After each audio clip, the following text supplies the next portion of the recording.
I love because sometimes when you're doing HTML work and stuff, you have to make you want to make a what's sometimes called a slug, which is a chunk of you want to convert your whatever text into a very simplified form of that text, like without spaces for like a and stuff, for like a URL or something.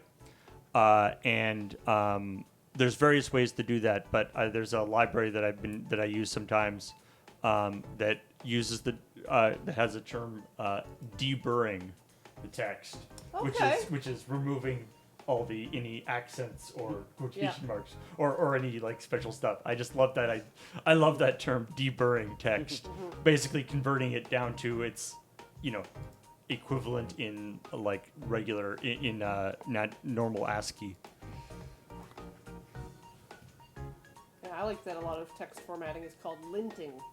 Linting. Yeah, which I think is just like line and hinting. Well, what? Line and hinting combined? Not hinting. No, but okay, but it's not a combination of two things. Linting is usually like formatting like source code and stuff, isn't it? Yeah, usually. Yeah. You can lint other stuff. But it's not. It's actually like has rules. It's indenting. It does the lines and indenting. But in linting also has actual like semantic rules in it too. Yeah. Yeah. For like usually bracket spacing or like whether or not you use double quotes or single quotes. It'll like, fix stuff. Yeah. Or now, I mean, the one that I use and a lot of people use now is it's called just prettier. Yeah.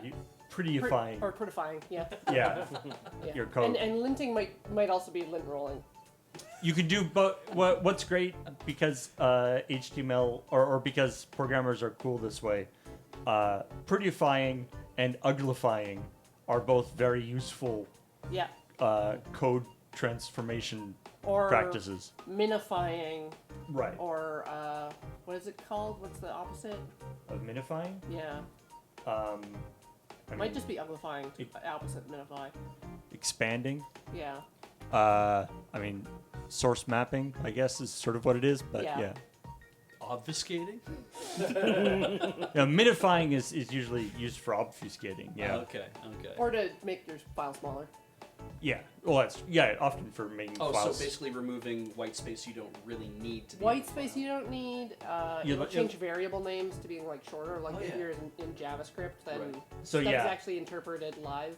Yeah, depending on what you're doing, usually you want to make your thing as small as possible and stuff.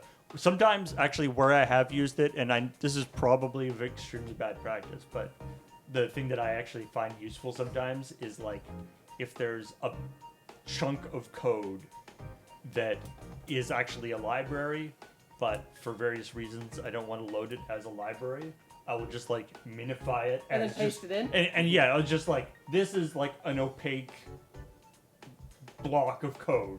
Yeah, no one's gonna say they don't do that.